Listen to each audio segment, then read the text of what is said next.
Okay, imagine this picture. There's this meme going around. You might have seen it. It's like a Doge face dust storm.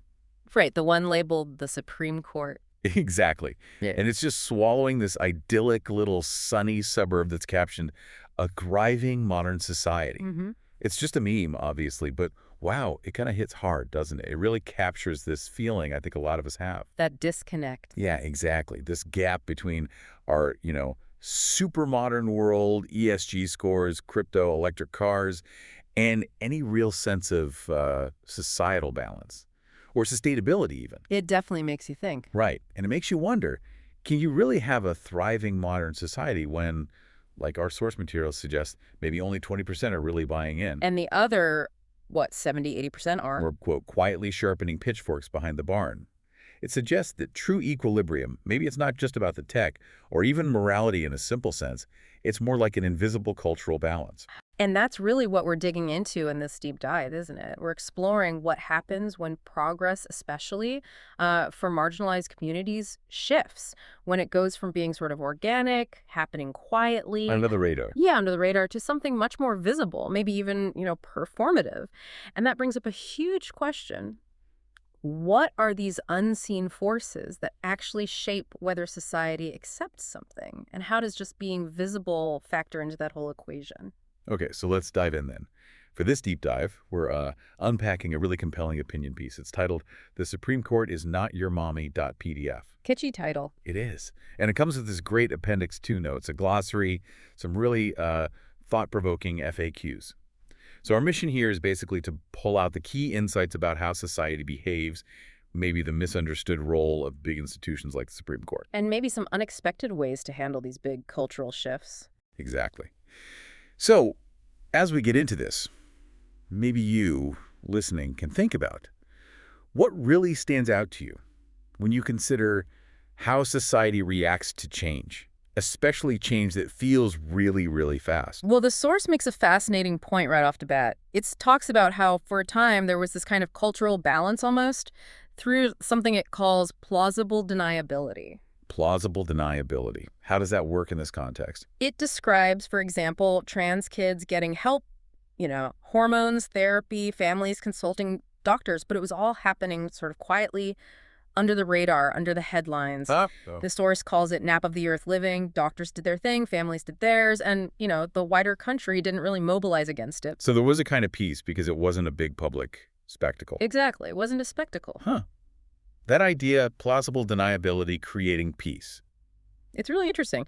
Does the source say if that was like a deliberate strategy or just how things happen to shake out, an accidental balance? It leans more towards accidental equilibrium, I think, a sort of delicate balance that really depended on things staying somewhat unseen, somewhat quiet. Okay.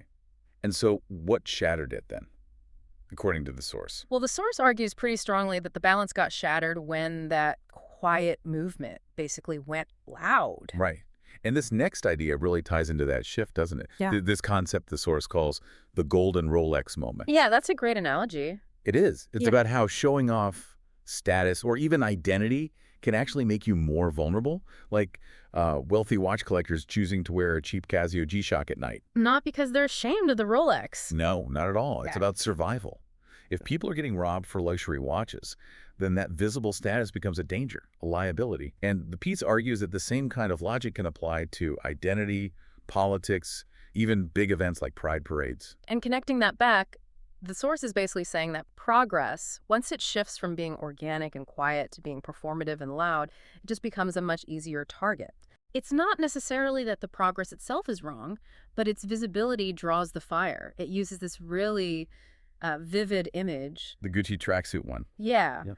Likening it to jogging around in a Gucci tracksuit, blasting Madonna, and serving court documents on God, all in a neighborhood full of, quote, nervous armed neighbors clutching their Bibles and their Berettas. Wow. Yeah, that image really drives the point home, doesn't it? It suggests that even movements that are morally right can end up provoking this huge backlash if the visibility gets way ahead of the actual societal acceptance. It's not just about what's right, but the strategy of introducing it. Exactly. The strategy matters.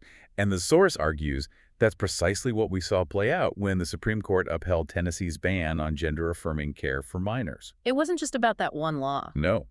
The piece describes it as firing a signal flare, and the result, bam, 20 other states immediately scrambled into formation. And not necessarily because they all suddenly had this massive issue with trans kids bubbling up locally. Right. It was more like their culture war GPS pinged them. Enemy contact. That's how the source puts it. A triggered response. Which leads directly into another really fascinating concept from the piece, the cultural immune system. Okay, tell me about that. The idea is that American society, or maybe any society, often reacts to things it perceives as foreign or destabilizing elements, not really with logic or reason. But how? More like a reflex, a reflexive rejection, like your body detecting a virus and just trying to fight it off, no questions asked. Huh. Like an autoimmune response, but for culture. Kind of, yeah. The source argues that society tolerates almost anything until it gets spooked, and then it overcorrects. It lashes out with what the piece calls foam sealant laws. Foam sealant laws. Yeah, like trying to shove expanding foam into every little cultural crack like a panicked landlord. Okay, I can picture that. And what's really insightful is the argument that these laws rarely hit the actual entry points of whatever the perceived problem is. They just make a mess, disrupt the flow, and signal this big, society-wide immune response. So, given all that, what does this mean for people or groups who are pushing for progress? What's the takeaway? Well, the source argues pretty bluntly that maybe we've made a mistake. Confusing speed with permanence, visibility with safety, and crucially, legality with morality. Meaning just because something is legal doesn't mean society accepts it. Exactly, or that making something visible automatically makes it safe. The piece suggests that when marginalized communities go loud before they go deep. What does go deep mean there? It means before they've built up the cultural infrastructure, the neighborly familiarity, the national patience, before society has really had time to adjust organically. Okay, so if you go loud too soon. You risk a backlash, a really serious backlash that you can't just fix with another law or, another virtue signal. The source is clear. It's not fair, but it's presented as a pragmatic reality check on how things often work. Which leads us to the gray man doctrine. Yes. This is presented as a kind of strategy for navigating this difficult terrain. The gray man or gray person doesn't get mugged because they don't look like they're worth mugging. They're not wearing the metaphorical Rolex. Precisely. Not carrying the Gucci bag, not advertising their wealth or their ideology or anything that makes them vulnerable. And again, it's not about shame. It's about understanding the environment. Deeply understanding the environment you're in. It means strategically living, as the source puts it, nap of the earth, staying below the radar, minimizing your exposure to these ideological attacks. It's framed as a blueprint for survival, not as some kind of moral failing. That's a powerful concept. But, playing devil's advocate for a second, the source makes a strong case for this gray man approach. But what about historical moments like Stonewall or the Civil Rights Movement? Those were incredibly visible, incredibly costly, but arguably necessary. Does the piece grapple with that tension? When is going loud the only option, or even beneficial despite those risks? It does touch on that, yeah. It acknowledges the tension. The source points out that, yes, movements like Stonewall and civil rights were righteous, absolutely, but they also involved immense suffering and loss. Right. Stonewall was a riot. There was conflict. Exactly. And the civil rights movement, while absolutely crucial, came with horrific violence bombings, assassinations, police dogs, fire hoses. Yeah. So the piece isn't necessarily saying never be visible. It's more pragmatically observing that the cost of being visible needs to be weighed very carefully against the specific societal context right now. Is the potential gain worth the potential, often very real danger? Sometimes it might be, sometimes maybe not. And this isn't just a modern idea, is it? The source connects it to deeper cultural roots. Yes, particularly in what it calls the Pacific Asia ethos. It mentions protruding nail syndrome, often associated with Japanese culture, but apparently present in Hawaii too. The nail that sticks up gets hammered down. Okay, I've heard that one. Or tall poppy syndrome in Australia and New Zealand. The tallest, showiest flower in the field, it gets cut first. And the point isn't necessarily cruelty. No, it's framed more about group cohesion. In those cultural contexts, individuality that disrupts the group harmony isn't always celebrated as inspiring.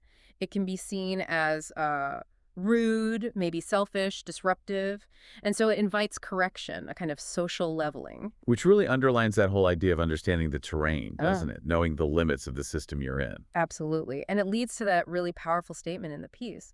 Visibility should be a choice, not an obligation. Right.